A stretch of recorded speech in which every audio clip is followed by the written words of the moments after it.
ओम वक्रतुंड महाकाय सूर्यकोटि समप्रभ निर्विघ्नं कुरु मे देव सर्वकार्येषु सर्वदा। ओम श्री महागणपतये नमः। ओम श्री गुरुभ्यो नमः। हरिः ओम। सदाशिवसमारम्भां शङ्कराचार्यमध्यमाम् अस्मदाचार्यपर्यन्तां वन्दे गुरुपरम्पराम्। अस्मद्गुरुभ्यो नमः। श्रुतिस्मृतिपुराणानाम् आलयं करुणालयं नमामि भगवत्पादं शङ्करं लोकशङ्करं। शङ्करं शङ्कराचार्यं केशवं बादरायणं सूत्रभाष्यकृतौ वन्दे भगवन्तौ पुनः पुनः। ईश्वरो गुरुरात्मेति मूर्तिभेदविभागिने व्योमवद्व्याप्तदेहाय दक्षिणामूर्तये नमः। ओम श्री मेधा दक्षिणामूर्ति स्वामिने नमः। ओम सहनाववतु सहनौ भुनक्तु सह वीर्यं करवावहै तेजस्विनावधीतमस्तु मा विद्विषावहै। ओम शांति शांति शांति। हरिः ओम श्री गुरुभ्यो नमः। हरिः ओम। ओम भद्रं कर्णेभिः शृणुयाम देवाः भद्रं पश्येमाक्षभिर्यजत्राः स्थिरैरङ्गैः स्तुष्ट्वागुंसस्तनूभिः यशेम देवहितं यदायुः। स्वस्ति न इन्द्रो वृद्धश्रवाः स्वस्ति न पूषा विश्ववेदाः स्वस्ति नस्तार्क्ष्यो अरिष्ठनेमिः स्वस्ति नो बृहस्पतिर्दधातु। ओम शांति शांति शांति। हरिः ओम श्री गुरुभ्यो नमः। हरिः ओम। So namaste once again everyone. Hari ओम महोदय। हरि ओम। Namaste Guruji. Namaste. So we are on the third mantra of the second section of first Mundaka. We will read the mantra. YasyagniHotram यस्याग्निहोत्रम् adarsham apaurnamasam अपौर्णमासम् achaturmasyam anagrayanam चातुर्मास्यम् अनाग्रयणम् अतिथिवर्जितं च अतिथिवर्जितं च अहुतं अवैश्वदेवम् अवैश्वदेवम् अविधिनाहुतम् अविधिनाहुतम् आसप्तमान्तस्य लोकान् हिनस्ति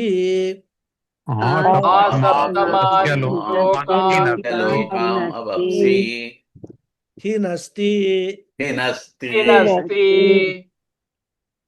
Okay. So after discussing the Sangati Bhashyam of this mantra, where Bhashyakara stated that the karma marga, which consists of offering oblations, etc., properly, strictly in the manner prescribed in the Shastra, is the path for attainment of higher lokas. Having said that, he says that proper performance of action strictly as prescribed in the Shastra is a very difficult task because of so many factors which we discussed. Therefore, Bhashyakara presented the pros and cons of Karma Marga in the Sangati Bhashyam for this mantra, which also highlights the same idea. And we have to note an important point. There are two types of karmas ordained in the Shastra. One is Nitya Karma, which has to be compulsorily performed. Non-performance of these karmas will invite penalty in the form of Pratyavaya Papa. Daily karmas like Sandhya Vandanam, Agnihotram, monthly karmas like Darshapurnamasam, annual karmas like Shraddham, Upakarma, etc., they are all Nitya karmas to be performed compulsorily. However, there are Naimittika karmas like some pujas, some Prayashchitta karmas, etc., which are not compulsory, and non-performance will not lead to any adverse consequences. In fact, there are 4 types of karma Shastra talks. Nitya karma, Naimittika karma, Kamya karma, in fact 5. Nishiddha karma and Prayashchitta karma, 5 types of karmas. Here, Nitya karmas alone are compulsory. As we saw, Nityam itself, the definition of Nityam is compulsory. And another aspect of the performance of these karmas is that karmas like Agnihotra karma, they are not standalone karma. Agnihotra is a compulsory karma which has to go along with many other compulsory karmas. Many other complementary rituals also have to be performed compulsorily with Agnihotra karma. If one performs Agnihotra karma, but the other compulsory karmas are given up, that will also produce a pratyavaya papam and weaken the effect of Agnihotra. So the sum and substance of the entire discussion is that while performance of the karmas in the prescribed manner is a sure way to gain the results promised in the Shastras in the form of attainment of higher lokas, there are a number of conditions attached which are challenging, which are difficult to comply. And therefore, if one is a mumukshu with moksha as the life's goal, it will be very difficult, if not impossible, to choose the karma route to go to Brahmaloka and attain moksha through Krama Mukti route. And therefore, the Upanishad wants the mumukshus to choose the Jnana Marga and attain moksha here and now, in this life itself.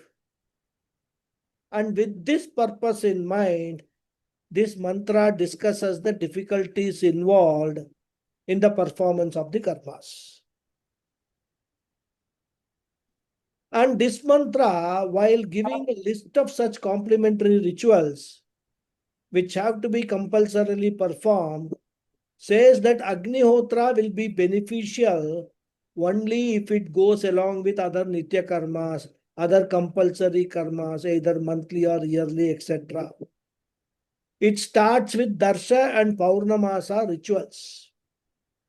Darsha is a monthly ritual which comes around the Amavasya time. In fact, during Amavasya, Tila Tarpanam is done. The Tila Tarpanam is an anga of Darsha karma.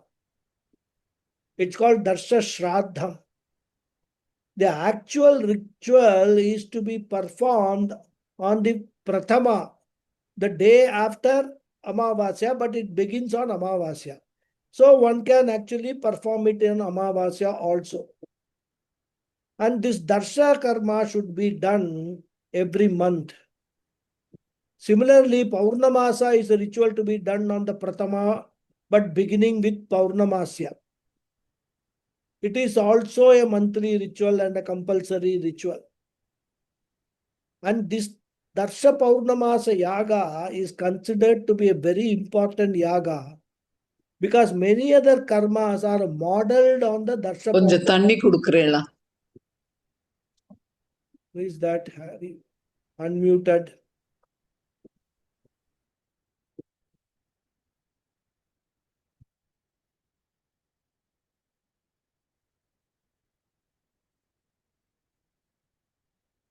So as I was saying, this Darsha Paurnamasa is considered to be a very important yaga because many other karmas are modeled on this Darsha Paurnamasa yaga. Then Chaturmasyam is the next one. when we hear Chaturmasyam, immediately our mind will go where? It will go to the ritual of sannyasis. Every Guru Purnima day, we will hear this word Chaturmasya. Whenever any Acharya is giving a talk on Guru Purnima, he will certainly mention this Chaturmasyam for sannyasis. Because Guru Purnima day is the starting of the Chaturmasya Vratam for sannyasis. Of course, these days only some of the sannyasis perform this ritual. Mainly, this ritual is meant for those sannyasis who are parivrajakas, who actually don't stay in one place. They go from place to place to place. And during this month, these 4 months, actually it is Chaturmasyam, it said 4 months, but it has been interpreted in such a way that it is actually nowadays performed only for 2 months. So starting from the Guru Purnima day for 2 months, the sannyasis are not supposed to go around. They are supposed to stay at one place. There they can do nididhyasanam if they want, or they can teach the people. Olden days, sannyasis used to go to some village or some place, and the villagers will make all arrangements for them for their stay, including providing bhiksha every day and all that. So that is the Chaturmasyam which we now know. But the Chaturmasya referred to here in the mantra is not the sannyasi yearly vratam. Chaturmasya here refers to a grihastha's ritual which is done once in 4 months. It starts on the Falguna month, around March time or so. In Tamil, the Panguni. And every 4 months it has to be done. Then it is started again in the next March. So March to March, 4 times this will have to be done in 1 year. So if you reckon both the first and the last, Falguna month to Falguna month, it is 4 times. And this ritual is also compulsory ritual to be performed by a grihastha. Of course, these days grihasthas don't perform any rituals. At least some people perform, darsha ritual. This darsha also not fully. Only Tilatarpanam on Amavasya they do. Paurnamasa they don't do. Chaturmasya they don't do. Nobody does.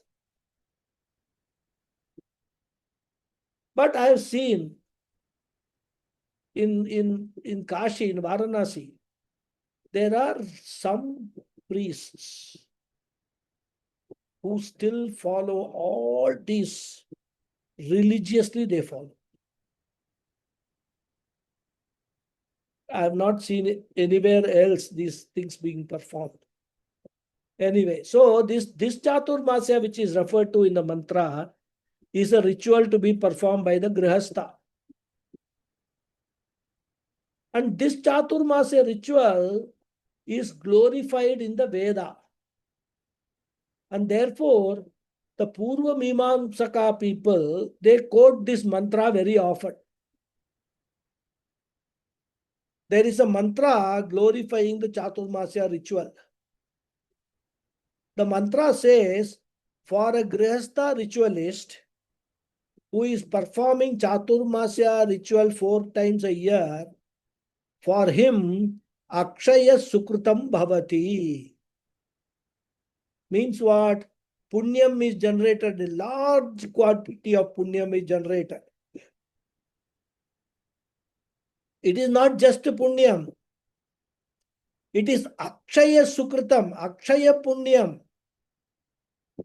Akshayam means what? Inexhaustible. Inexhaustible means infinite. So, this Chaturmasya Yajna performed by a Grihastha is capable of giving infinite Punyam. And so says the Veda. And this mantra, the Purva Mimamsaka underline because if the Punyam produced is infinite, the Sukham produced also must be infinite. So Akshaya Sukritam should produce Akshaya Sukham. And Akshaya Sukham means what? Nitya Ananda. And Nitya Ananda is the definition of moksha. And therefore, these Purva Mimamsakas, they claim that performing Chaturmasa Yajna, a Grihastha can attain moksha. So why should one come to all this sadhana chatushte sampatti, prasthanatrayam, moolam, prasthanatrayam, bhashyam, etc. Why should a person study all this Vedanta? So they argue that you don't need all these things. You can totally ignore Vedanta. At the end of the day, Vedanta is what it comes to only at the end of the Vedas. And if moksha is the goal, even before you reach the end, you can reach the goal. Chaturmasa yajna can give moksha. Of course, Bhashyakara is not going to take all these things easily. He will answer that question at appropriate time. Anyway, this Chaturmasa yajna is the hero of Purva Mimamsaka. And therefore, Chaturmasya is the next ritual, which is a compulsory ritual, which needs to be performed as a part of the Agnihotra ritual, or you can say it's a complementary ritual to Agnihotra ritual. Then Agrayanam is another ritual. Agranam is a ritual done with fresh grains harvested twice a year during Sharad Kala and Vasanta Kala. That is called Agrayanam ritual. Then Atiti Pujanam. So here the word Atiti must be translated because the Moolam says Atiti Varjita. The word Atiti should be translated as Atiti Pujanam. This is a minimum one guest must be entertained every day and Annadanam must be done.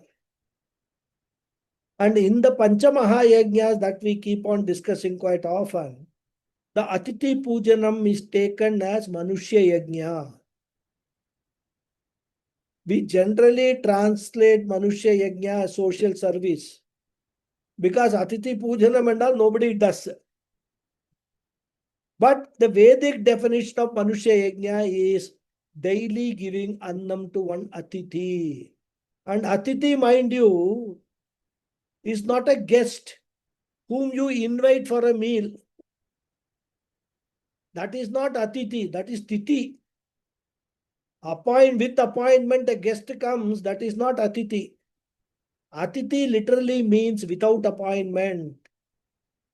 It refers to a guest who comes without any prior appointment. It could be a mendicant, a passerby, a traveler, etc. In most cases, the guest will not be even known to the host. And this ritual has to be performed every day. All compulsory rituals. And then this mantra says Vaishwadeva ritual. This is another daily ritual. It is a fire ritual in which the Devata is Vishwadeva. So those Devatas, oblation is to be given daily. It is also called Vaishwadeva Bali or Vaishwadeva Yaga. All of them should be performed. And not only that, as I said, even Agnihotra itself should be performed properly.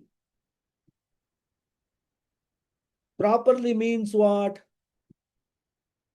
Well, it should be done at the right time. Kala niyama is there. Another requirement for proper performance is vidina hutam. It should be done as prescribed. Whatever oblations are allowed, that alone should be given. Whatever devata is mentioned, those devatas alone must be involved. And whatever order is given for given the oblations, in the same order it should be given. It should be that order should be maintained.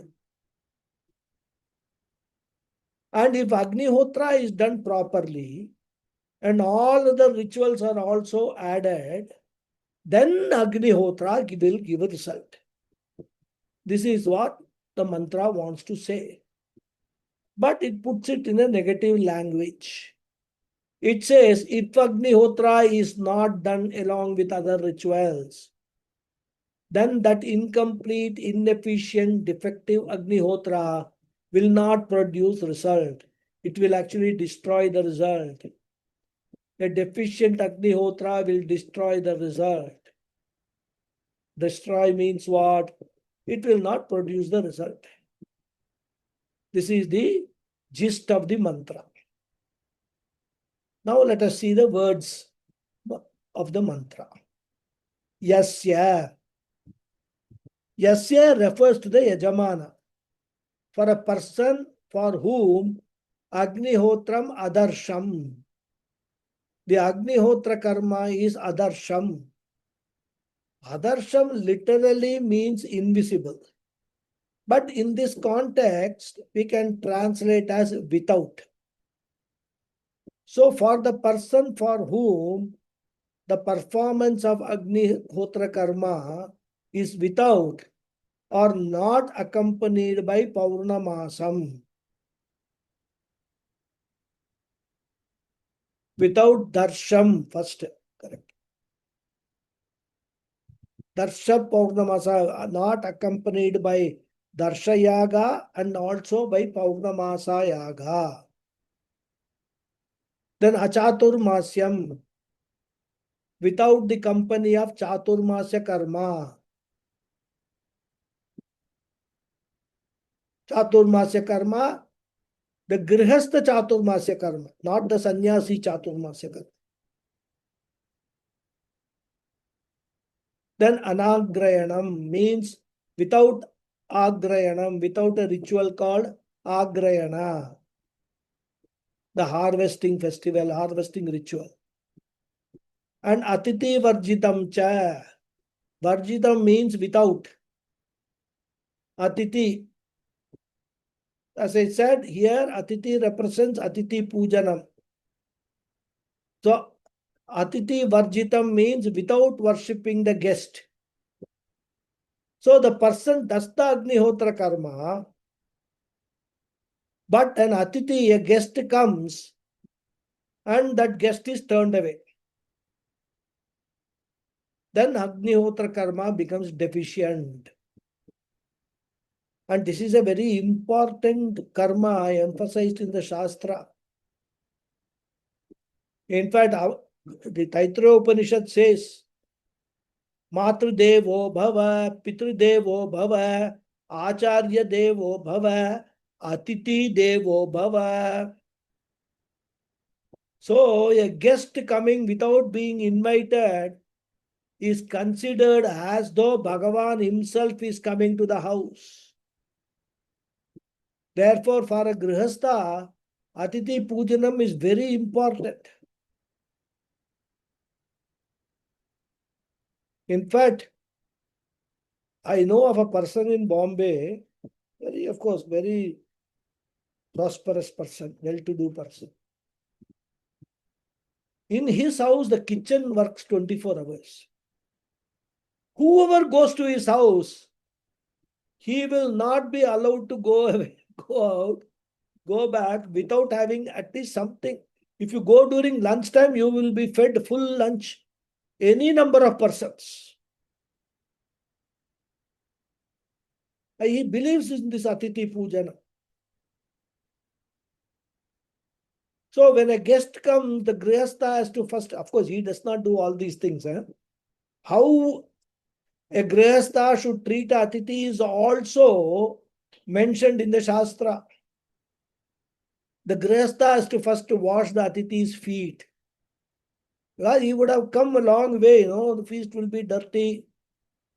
It will be, paining, tired. So when you pour water and wash the feet, you get a refreshing feeling rather. And also at the same time, the feet is cleaned. Then offer water to the atithi to wash his hands. Then offer him water to drink. If it is summer, try to give him cool water. Cool water does not mean ice water. Cool water means the water from an earthen pot. And then offer an asana, a place to sit. And then he has to worship the guest by offering him chandan, kumkumam, etc. Like you would do in any puja. Then the atithi has to be given food. All these things have to be done when the atithi comes. So atithi varjitam means the agnihotra which is bereft of, which is without worshipping the guest. Then ahutam. Ahutam here means not done on time. Ahutam literally means not done. But here, not done means not done on time. You may do it, but not at the appropriate time. For example, Sandhya Vandana karma is supposed to be done before the sunrise. When the first rays of the sun you see on the horizon, that time Sandhya Vandanam should be done. So that when you are doing the karma, you welcome the sun. And then do namaskaram and do the karma. And in fact, our shastras is so I would call it compassionate. It knows that in this Kali Yuga, people will not do this. Most people will not do it on time. It knows people will get up itself at 6 o'clock when the sun has already risen. But still they got Shraddha in the Shastra, so they will take bath and do the karma. It may be 6:30, 7 o'clock, like that. For that, they have put one very nice system. So after you offer the oblations to the Surya Bhagavan, when it is coming, then you offer one oblation for delay in time. Kalatita prayachitta arkya pradhanam karishye. You add and then offer one oblation for that. So that it's a prayachitta for not doing the Sandhya Vandanam karma on time. So here ahutam means not done on time. And avaishwadevam, like adarsham, etc., without Vaishwadeva Yaga, Vishwadeva Yaga. As we have seen, this is also a daily ritual which needs to be done. Then avidhina hutam. Avidhina hutam means all these rituals performed without following the rules, without following the injunctions of the Shastra, improperly done. Vidhi refers to injunctions or prescriptions of Shastra. And this is important because even if Agnihotra karma has been done properly, even if other complementary karmas have been done, performed, but even if one of those complementary karmas, the prescription of Shastra is violated, then the whole purpose of doing Agnihotra karma will be defeated.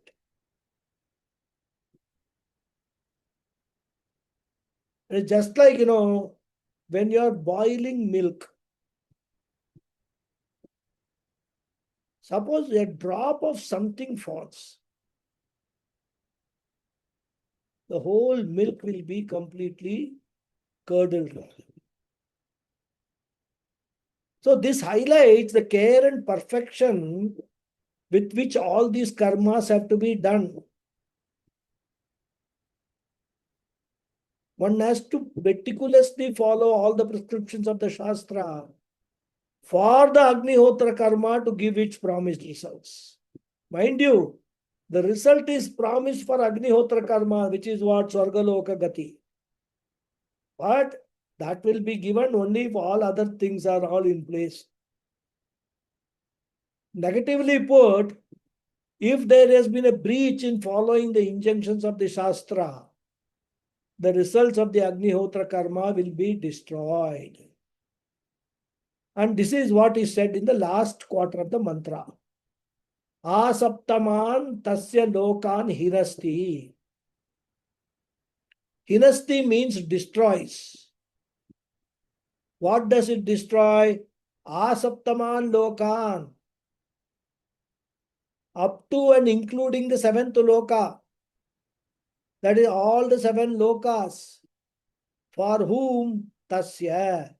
Tasya means for that Agnihotri of that Yajamana, whose Agnihotra is deficient. So here the idea is that Agnihotra karma has to be done efficiently. It should be accompanied by other rituals because Agnihotra gives the adhikara for performance of other rituals, and doing Agnihotra along with other complementary karmas without any deficiency of any kind gives the combined result of performance of all such karmas, which is going to the seven upper lokas. Even Bhuloka karma, being born in Bhuloka karma, is also considered to be a result of punya. But if all these karmas are not performed or performed in a deficient manner, the promised results will be destroyed for the purpose, for the person who is deficient in his performance. So in this mantra, Shruti wants to create an impact that one should not think that performance of karmas is the ultimate and karmas cannot give the same results as Brahma Jnana, which is moksha. Even though karmas are useful for gaining Krama Mukti. Shruti is highlighting the tough conditions attached to the performance of the karmas, which are very challenging and extremely difficult to comply with, if not impossible. And there is no exaggeration in what Shruti says because these are injunctions of Karma Kanda, the Veda Purva Bhaga. Of course, this does not mean the karmas are useless. They will deliver the promised results if they are performed, as we saw. Tadetat Satyam, with strict adherence to all the conditionalities. But we must understand the limitations of these karmas also. So if you have to choose between Karma Kanda and Jnana Kanda for moksha, what will you choose? Shruti says, be intelligent, be wise. Why get into all this trouble? Choose Jnana Kanda, where all these conditionalities are not there. Now we will see the Bhashyam. Okay.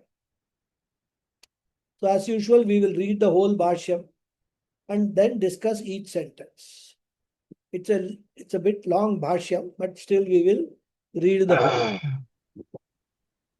Yasya Agnihotrinaha यस्य अग्निहोत्रिणः Agnihotram Adarsham अग्निहोत्रम् अदर्शम् Darshakena Karmana Varjitam दर्शाकेन कर्मणा वर्जितम् Agnihotrinaha अग्निहोत्रिणः अवश्य कर्तव्यत्वात् अवश्य कर्तव्यत्वात् दर्शस्य दर्शस्य अग्निहोत्र संबंधी अग्निहोत्र संबंधी अग्निहोत्र विशेषणम इव भवति अग्निहोत्र विशेषणम् इव भवति तद अक्रियमाणम तत्क्रियमाणम् इत्येतत्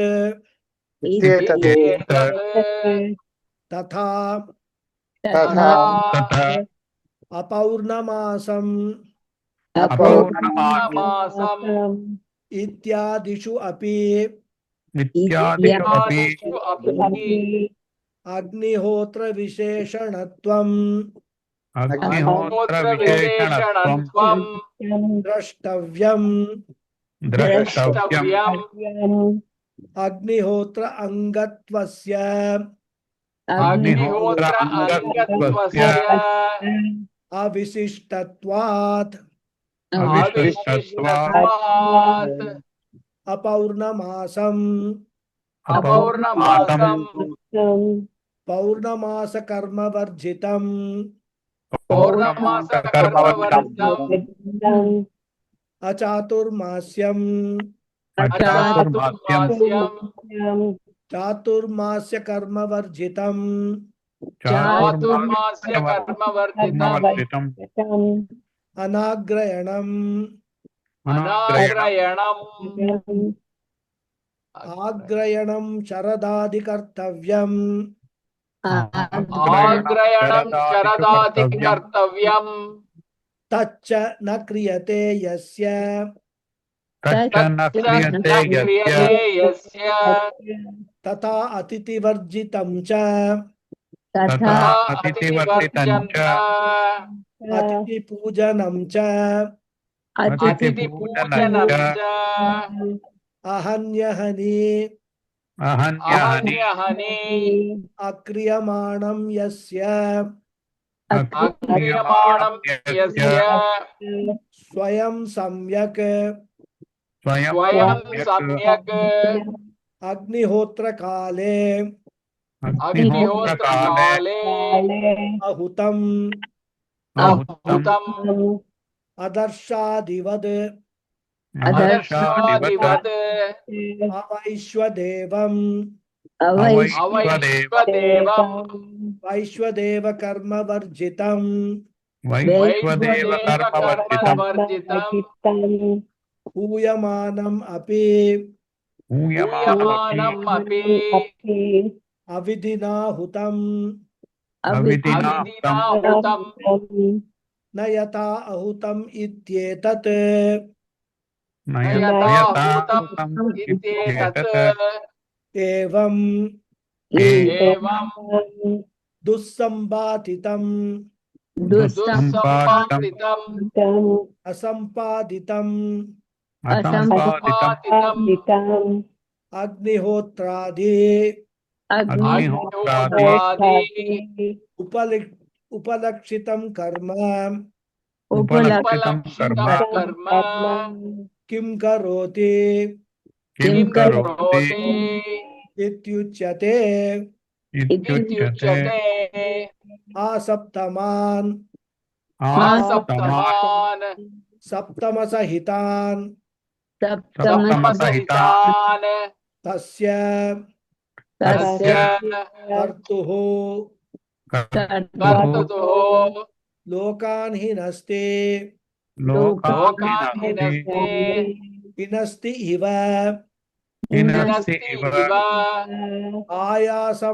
आयासमात्रफलत्वात् आयासमात्रफलत्वात् सम्यक् क्रियमाणेषु हि सम्यक् क्रियमाणेषु हि कर्मसु कर्मपरिणाम परिणाम अनुरूपेण अनुरूपेण पूरादयः भूरादयः सत्यान्ताः सत्यान्ताः सप्तलोकाः सप्तलोकाः फलं प्राप्यन्ते फलं फलं प्राप्यन्ते ते लोकाः ते ते लोकाः लोकाः एवं भूतेन एवं भूतेन अग्निहोत्रादिकर्मणा तु अग्निहोत्रादिकर्मणा तु अग्निहोत्रादिकर्मणा तु अप्राप्यत्वात् अप्राप्यत्वात् अप्राप्यत्वात् हिंसन्ते इव हिंस्यन्ते हिंसन्ते इव आयासमात्रं तु आयासमात्रं तु अव्यभिचारी अव्यभिचारी अव्यभिचारी इत्यतः हिनस्ति इत्यतः हीनस्ति हीनस्ति इत्युच्यते इत्युच्यते पिण्डदानादि पिण्डदानादि पिण्डदानादि अनुग्रहेण वा अनुग्रहेण वा वा सम्बन्ध्यमानाः सम्बध्यमानाः पितृपितामह प्रपितामहाः पितृपितामह प्रपितामहाः पुत्रपौत्रप्रपौत्राः पुत्रपौत्रप्रपौत्राः स्वात्म उपकाराः स्वात्मयुपकाराः लोकाः सप्तलोकाः लोकाः उक्तप्राकारेण मुक्तप्राकारेण अग्निहोत्र आदिना अग्निहोत्रादिना न भवन्ति इति न न भवन्ति भवन्ति इति हिंस्यन्ते इत्युच्यते हिंस्यन्ते इत्युच्यते Very good. Such a long bhashyam. Of course, there are longer bhashyams, bhashyakara, but relatively till now we have seen this is one of the long bhashyams for a mantra. So, first sentence, Yasya Agnihotrinah Agnihotram Adarsham Dakshakyena Karmana Varjitam. So, whenever we are reading the bhashyam, it has got so many details. So, what we have to do is we have to keep the main sentence in mind always. And what is the main sentence of this mantra? Yasya Agnihotram Ahutam Avidhina Hutam Tasya Asaptaman Lokan Hinasti. This sentence covers the entire mantra. That is the crux of the mantra. That we must remember always. Yasya, a person whose Agnihotram, the Agnihotra karma, Ahutam, is not done properly, and Avidina Hutam, not done on time and not done as per injunctions of the Shastra. Injunctions include the performance of proper performance of all the complementary karmas also. Tasya, for him, asaptaman lokan hinasti, up to and including the 7 lokas are destroyed. This is the main essence of the mantra. And therefore all the other words, adarsham, apaurnamasam, etc., are all qualifying Agnihotra, deficient Agnihotra.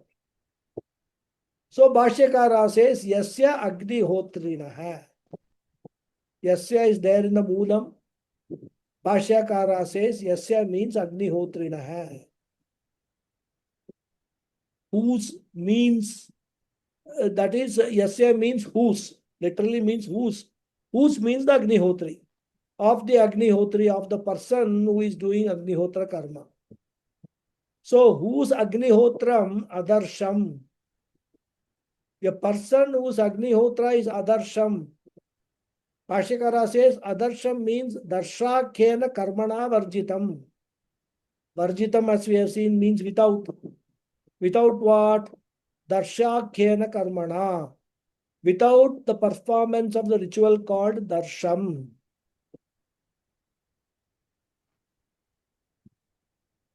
So adarsham refers to performance of Agnihotra karma without being accompanied by the performance of the karma called darsham.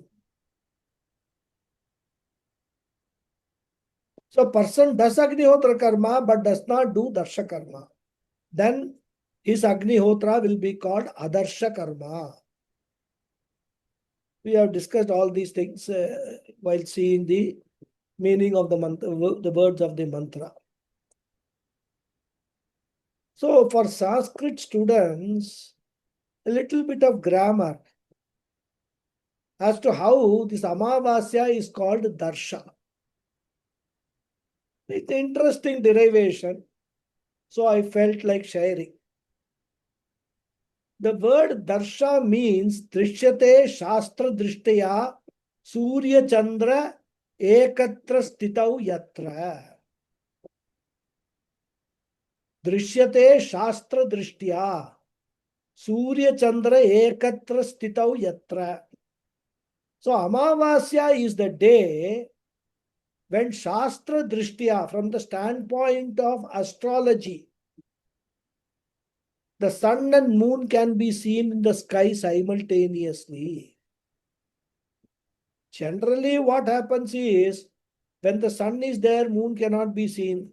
When the moon is there, sun is not seen. But on this day, from the Shastra standpoint, during daytime, Surya is there and Chandra is also there. But the Chandra is in fact almost invisible. But from the astrological point of view, Chandra does not vanish. But our Chakshu, they are not able to grasp. So that Surya and Chandra ekatra drishyate are seen together. On which day? That day is called Darsha, which is otherwise called Amavasya. So if Agnihotra is done, but Darsha is not done, then Agnihotram will be called Adarsham. And Bhashyakara explains this word further and tackles a technical point. He says, Agnihotrinaha avashya kartavyat kartavyatvat darshasya agnihotra sambandhi agnihotra visheshanam iti bhavati. At akriyamanam ityetat. Now here there is one technical issue. We are saying that deficient Agnihotra destroys 7 lokas. And while describing the deficient Agnihotra, we are using various words like Adarsham, Apaurnamasam, etc. So when we say that Agnihotra is deficient, when not done without doing other karmas, it amounts to say that Darshayaga is a anga, a limb of Agnihotra. Of course, since we are not doing any of these karmas, we can ask, so what? So what? How does it make a difference if it is a limb of a karma or not limb of a karma? For us, it will not make any difference. Because, as I said, we neither do Agnihotram nor Darsha Paurnamas. But Bhashyakara's time was not like that. There, almost everybody followed a Vedic way of life according to their Varnam and Ashrama. According to the Varnashrama Dharma, they were doing all the karmas which are ordained for them. And therefore, when they read this mantra, they will think that if Agnihotra is to be performed, if other karmas have to be performed along with Agnihotram, that means other karmas are what? Limbs of Agnihotram. Isn't it? So, Bhashyakara wants to clarify any possible doubt that may come when we talk of deficient Agnihotra karma. Now, let us understand this aspect in the Shastra. In Veda Purva Bhaga, various karmas are prescribed and each karma will have some Anga karma. So, there will be one main karma and it will have one or more Anga karmas. For example, if any of you are used to doing regularly pujas at home like Ganesha Chaturthi Puja, Saraswati Puja, Krishna Janmashtami Puja or Varalakshmi Puja, etc., there is a book called Puja Vidhanam, which these days people generally follow. And this book contains the detailed steps and also the mantras for performing different types of pujas. And these pujas are called Shodashopachara pujas. And the steps for performing each of the pujas is by and large the same. Only the mantras change. And another aspect of the pujas is that these pujas consist of 3 stages or parts. First is Purvanga Puja, then the main puja, Mukhya Puja, and then the Uttaranga Puja. So 3 parts are there. That means the main puja will be there and some preceding karmas are to be done and also some succeeding karmas have to be done along with the main puja. Without these satellite karmas, the puja will not be complete. A typical examples of the preceding karmas are you start any puja with a Ganesha puja, you take that, a lump of turmeric, make it into a, rather do Avahanam of Ganesha on that and then do a small Ganapathy puja. Compulsory for all pujas. Even for Ganesha Chaturthi puja has to be started with this puja only. Asmin Haridra Bimbe Sumukam Saparivaram Vigneshwaram Dhyayami Avahayami. It has to start like that. Then there are other pujas like Kalasha Puja, Pita Puja, Ghanta Puja, Atma Puja, Sankalpam, all etc. will be. These are all the Purvanga karmas. They are not part of the main puja, but all main puja should be preceded by these karmas. The main puja will start from Dhyanam, Avahanam, Shodashopachara, etc. So these satellite karmas are called Anga karma in Sanskrit. The main karma is called Angi karma. So without doing the Anga karma, this main karma will be considered incomplete. Similarly, when it is said that Agnihotra is deficient if Darsha is not done, then it will amount to saying that Darsha Yaga is a part of Agnihotra. But technically it is not so. Agnihotra is not the Angi karma and Darsha Yaga is not the Anga karma. So Agnihotra and Darsha do not have the relationship of Anga Angi Bhava. Therefore, the question would be, how can you say that without Darsha karma, Agnihotra will be deficient? If so, then by definition, Agnihotra must be Angi karma and Darsha Purnamasa should be Anga karma. If they are not, then why do you say Agnihotra will be incomplete without Darsha? It is not technically correct to say.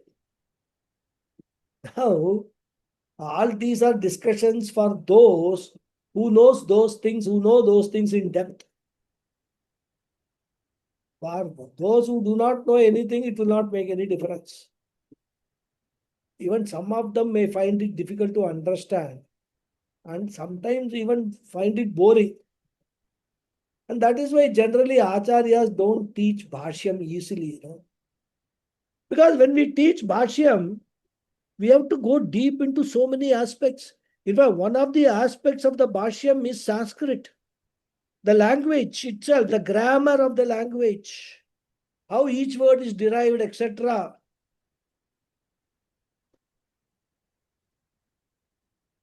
What are the samasas?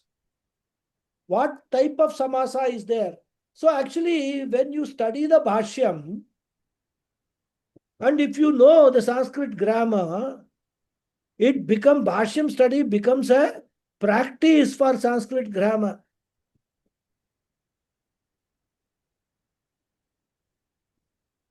And that is very, very important because Bhashyakara on many occasions will deal with the grammar aspects in interpreting the words of the Upanishads. That's very important. If you don't keep the grammar aspects, then there could be misinterpretation of the words of the Upanishad. Of course, given the composition of the class, I am only selectively explaining those aspects without going too deep. And there is a second aspect also.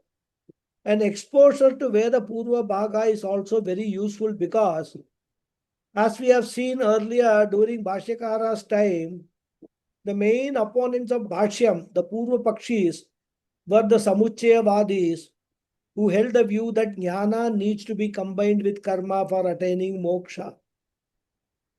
So, to understand the basis of their objections, an exposure to Veda Purva Bhaga will be very useful. In any case, since we are learning the Bhashyam, some amount of details both relating to the Sanskrit grammar and Veda Purva Bhaga is unavoidable. So here, Bhashyakara is addressing those people who are familiar with the rules of Mimamsa, that is Purva Mimamsa. And in Purva Mimamsa, this type of analysis is done in a text called Artha Sangraha. Like we have got a Tattva Bodha in Vedanta, in Purva Mimamsa, there is a text called Artha Sangraha in which all these details will be clarified. What is Anga, Angi Karma, on what basis Anga, Angi is decided, etc. All this will be described. So between Agnihotra and Dakshayaga, there is no Anga, Angi Bhava, means relationship of part and whole or main and satellite is not there. So Bhashyakara is explaining. Agnihotrina avashyam kartavyatvat darshasya. So Darshayaga is avashya kartavya. It is compulsory or necessarily to be done for Agnihotrina, for a person doing Agnihotra karma. Therefore, Agnihotra Sambandhi. Therefore, this Darshayaga, Agnihotra Sambandhi, Darshayaga, which is Agnihotra Sambandhi, Agnihotra Visheshanam Iva Bhavati. So, since Darshayaga is Agnihotra Sambandhi, since there is a relationship, even though it is not Anga-Angi relationship, but there is a relationship between Darshayaga and Agnihotra, both are connected to each other. And because of that, Darshayaga becomes the adjective to Agnihotra as it were. Iva means like, as though, as it were. Visheshanam, adjective. So you can say, even though in actual fact they are not Anga Angi, it is as though Anga Karma. Agnihotra Visheshanam. It becomes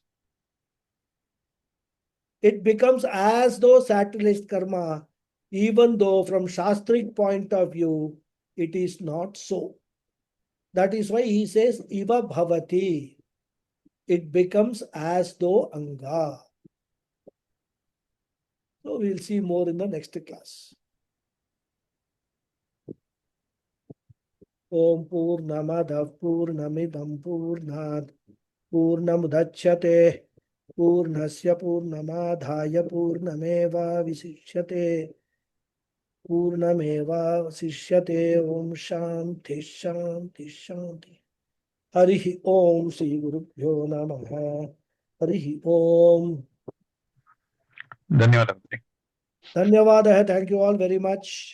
Hari Om Guruji. Thank you. ಧನ್ಯವಾದ ಮಹೋದಯ. Thank you, Guruji. Hari Om. Thank you.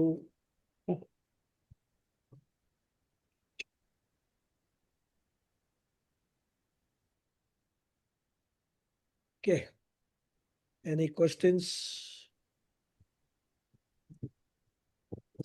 No hands are going up. Guruji, Yeah. I'm Girish Menon. I just wanted to know, in Bhagavan, Sri Krishna also says that you will attain moksha, or I mean, once you, at the last time of your life, when you chant me, or when you see me, or when you with complete dedication, once you have that bhakti. So that is another way also. I mean, are we talking about karma yoga, jnana yoga, and bhakti yoga? How Where in that sloka where Krishna says, when you remember me at the time of your death, you will get moksha. Correct. You attain me. But you see one sloka below. He says, for that, you have to remember me throughout your life. Okay. Where Okay. otherwise, It is not possible. whenever we are having any pain, what will we call ayyo, amma? Like that only we say, you know. So it is not possible to remember Bhagavan at the last minute unless you have been remembering Bhagavan throughout your life. So this point people miss. They will take one sloka and quote, but there is a condition attached to that. So that is why he says, Arjuna, always keep me in mind. Then at the time of death also, I will be, you can, recall me. Which means what? Basically, karma yoga, you perform. And if you perform karma yoga, you will automatically get chitta shuddhi, right? And then you will come to jnana yoga. Then you will get moksha. So see, many times in the Shastra, there are certain things said, which is, to attract people. Like for example, I give this example, I think I gave this example during the talk also. When our children are there, they are studying, they're in the 12th standard. Okay. Board examination. So we actually encourage the child to study hard. Correct. What do we say? See, if you study hard, get very good marks, you can become a collector. You can become a doctor. You can become an engineer or something, you big thing we will tell them. Okay. That does not mean that if he scores comes state first, he is immediately going to become a collector or a engineer. So many other things have to be done after that. Conditions attached. Conditions attached. So that is the way we have to interpret all these slokas. That is, Krishna wants to say that if you keep me as a goal, remember me throughout. Always getting up, going to sleep, eating, taking bath, Always remember Yeah, me. 24 hours. 24 hours, waking hours, Okay. remember me. So that is what Krishna wants to say. They're just trying to encourage people to come to the, through bhakti, come to the jnana path. That is the how we have to understand that. No. Yeah. Yeah, because now this karma, being the karma kanda, is very, very difficult. That is what we have been learning Yeah. since the last couple of classes. It's almost impossible because so many factors are attached with that, and if something goes wrong, then you will not be able to attain the result. Correct. So it is being told. That means that has to be eliminated. And now bhakti also, it is very difficult because 24 hours we have to keep Bhagavan in mind. That's also Bhakti, we actually discussed in the Bhagavad Gita class. Mm. There are 4 levels of bhakti. You start with that, then you graduate. Because keeping Bhagavan in mind need not necessarily be throughout. When you actually from Ekarupa Bhakti, when you actually graduate to Aneka Rupa. Ekarupa Bhakti, then you need not bother about Krishna. You see Krishna in everything that you see. Okay. See, that is how the progress of bhakti also should be there. The progress in spirituality should be there. Then it is Arupam. Then That's all. finally it is Arupam. Hmm. Like for example, Vishnu Sahasranama, 1000 names. What are the 1000 names? It is the same thing. Seeing Bhagavan, one Vishnu, in different forms. All forms are Vishnu, which is what Aneka Rupa. I was giving that example in the Bhagavad Gita class about Rudram. Oh. That is also Aneka Rupam. You see Rudram in the Bhagavan in everything. And the 9th chapter, Krishna himself is giving examples. Some of the things he quotes, I am this, I am that, I am this. Correct. So many things. So when you graduate to that, then it is not that Krishna, Bhagavan means what? When I see a flask also from which I drink water, I consider this as Bhagavan only. Correct. So our understanding, it widens, it broadens rather. And then finally, when you come to Arupa Bhakti, means what? Everything is nothing but pure existence, pure consciousness, pure limitlessness. That is what the reality of this entire universe is. That is what we call Bhagavan. You can give any name to that, Allah, you can say Ishvara, you can say, but that is what it is. So that you come to Arupa Ishvara, formless. So that is how the progress in spirituality is there. So it's supposed to happen. Also, it's all stage by stage. Krishna takes us each stage. Yeah. Right from nursery, right up to PhD, he takes us. Yeah. That evolving has to happen. Yeah, evolving has to happen. And we must not get stuck to one thing. That is what mostly happens rather. Now, you are not gone to the temple, what a big papam you will get. Nothing like that. I don't need to go to the temple if I'm able to see. My bedroom itself is a temple for me. My kitchen is a temple for me. Everything, Brahmarpanam, Brahmavi, everything is there. Yes. Why should I go to a temple? Not that I'm not saying should not go to a temple, but one need not feel guilty about not going to a temple. That's what I'm saying. Thank you. So that is how we have to evolve. We have to keep on broadening our vision. So it will. Okay. And graduate also. And graduate also, postgraduate. Thank you, Guru. Are you? Any other question? No hands are going up. So I can close the session. Continue next week. Hari Om. Good night. Hari Om, Guruji. You